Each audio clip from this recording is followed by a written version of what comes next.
All right, this next lesson, lesson 5.5, is some uses of polynomial and synthetic division.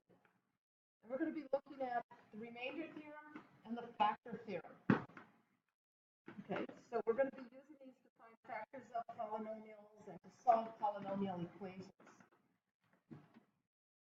Okay, one use that we already looked at for synthetic division is to evaluate polynomials for given values of a variable. Okay, so if we have f of x equals this polynomial, and we wish to find the value of f of 3, that means 3 is replacing x. So one method is to simply put 3 in and do some evaluating. Remember your order of operations. Okay, so you're going to raise the powers first. So 3 cubed was the first thing we did. And now we multiply. So this will be 54 plus 15 minus 7. Now we would add and subtract. So when we do that, 69 minus 7 is 62. So we should get 62. Method 2 is to use synthetic division. Okay, remember how synthetic division works. Okay, in the box, we put what x equals. So we're going to put the little 3 here. Going across the top, we put the coefficients. Remember to put them in descending order. And if one term is skipped, to put a 0 in that place. Do not forget positive and negative signs. Positives we don't write, but make sure you remember the negatives. Okay? The first one drops, and then you multiply the 3 times the number you just dropped, the number in the box and the number that you just dropped, and write it under the next number. And now you're going to add those. So if one turned out to be negative, you'd be adding a negative with whatever. In this case, 0 plus 6 is 6. Now again, you're going to multiply. So when we multiply 3 and 6, we get 18. Add, just like before. Okay, and then we're going to multiply yet again. 3 times 23 is 69. Negative 7 plus 69 is 62. It matches. So some people like to do the substitution. Some people prefer the synthetic division method. Okay? Here's why it works, the synthetic division. The remainder, when the polynomial is divided by x minus 3, is the same as f of 3. It's not by chance. It's because of the division algorithm. The dividend is your quotient. This is what you start with, is your quotient times your divisor plus the remainder. So this 2x cubed plus 5x minus 7 equals 2x squared plus 6x times the x minus 3 plus that remainder we got, 62. But if you put 3 in for x, you will be putting 3 in here and here, but what's 3 minus 3? It's 0. Anything times 0 is going to be 0. So you get 0 plus 62. And that verifies that it's an algebraic proof. You don't have to write all the reasons.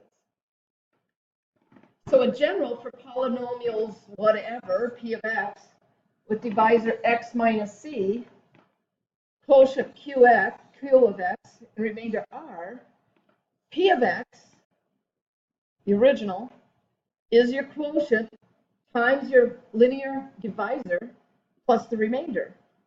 But if x equals c, then this is not x minus c, it's c minus c, which is 0. So your polynomial evaluated for c is r. There's your remainder theorem. Another look at it. Okay? Some people call that synthetic substitution. And I want you to be able to do that. So we're going to do it one more time. I didn't on purpose use 3 again. It does not matter what that number is. It's just the example I chose. So when we put those numbers in descending order, this is x cubed, so there should be 4 terms. x cubed, x squared, x constant. Okay, remember the drop the first one, and then you multiply. So 3 times 2 is 6. When we add -4 and 6, we get 2. Multiply, we get 6 again. -5 plus 6 is 1. Multiply yet again. We get 3. 1 plus 3 is 4. And I'm quite sure that was going to be easier than doing 2 times 3 cubed minus 4 times 3 squared minus 5 times 3 plus 1. I'm pretty sure the synthetic substitution worked a lot better. Okay? The factor theorem is really a corollary. Okay? And remember, corollary is a theorem that is easily proven using a previous theorem. They're closely related. Okay, the factor theorem says the polynomial p of x has x minus r as a factor if and only if the polynomial evaluated at r equals 0, if it comes out even. So if you're asked if a certain linear term is a factor of some polynomial, you could do synthetic division. So this would be 1, 2, -3, -6. Remember that you put what x equals.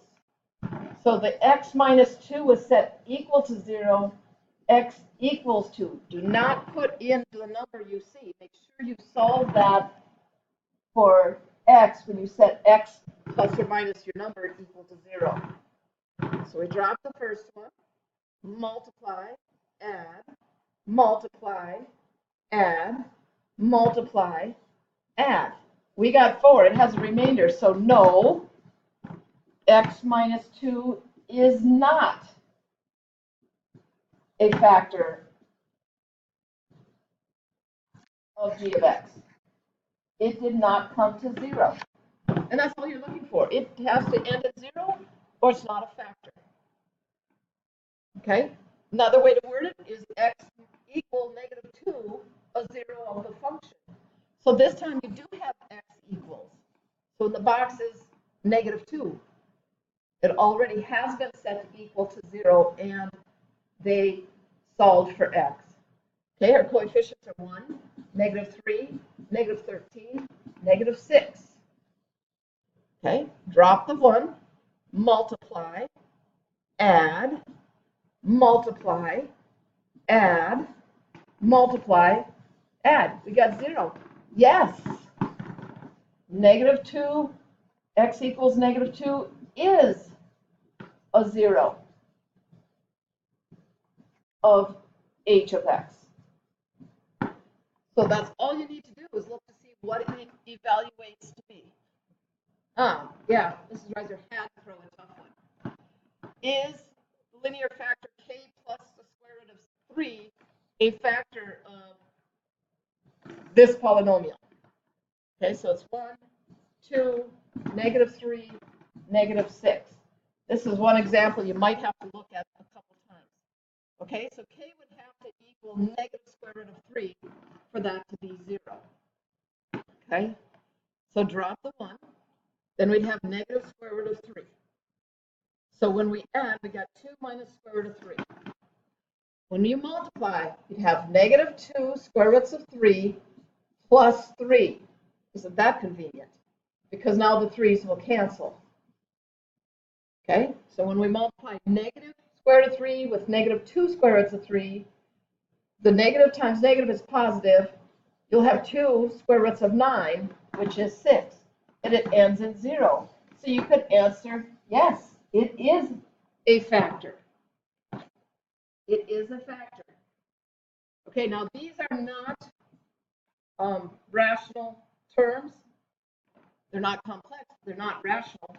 But at least we know that k plus square root of 3 is a factor. Okay? Here's another place you get to use this. Now, we're not sure how to factor when it's y cubed. But one thing we can do is if they give us one root, one solution. I've been using 3 a lot, this example. Oh. this lesson. Okay, so here we go. We're going to do synthetic division, and I'll show you how we can use this. Drop the first one, multiply, add, multiply, add, multiply, add. It ends in 0. Okay, this is your remainder. This started as a y cubed, so now we got 2y squared plus 1y minus 1.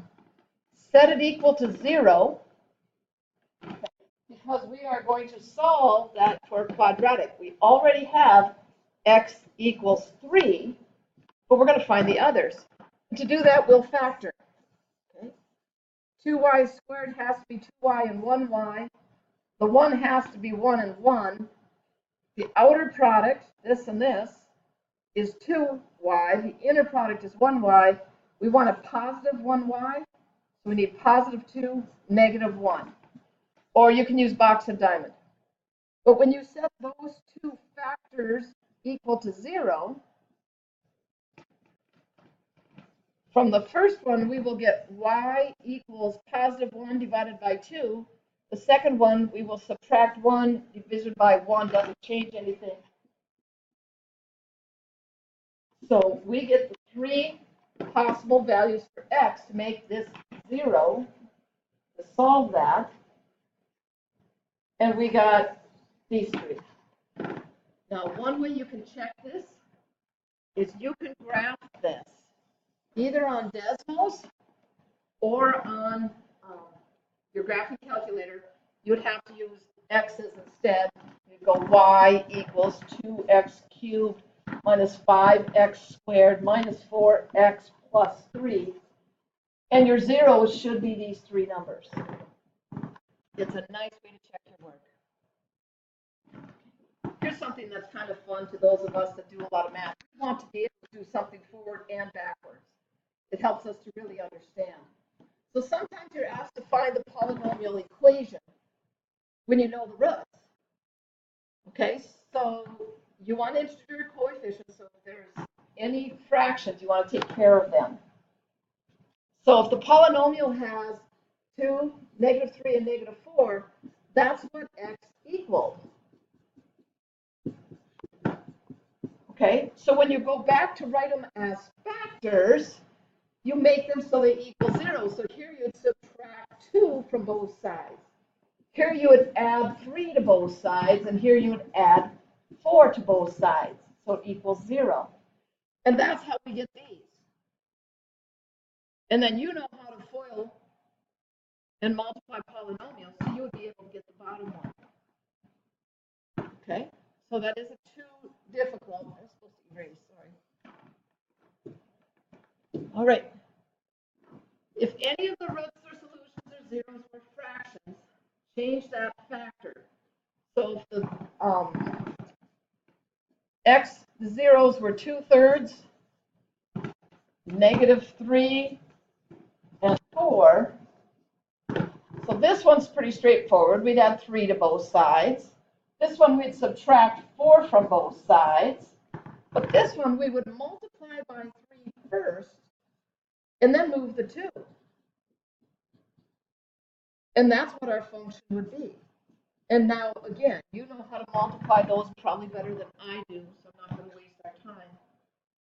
But anytime you have fractions, you want to get rid of those fractions by making it a linear with the denominator multiplied by both sides.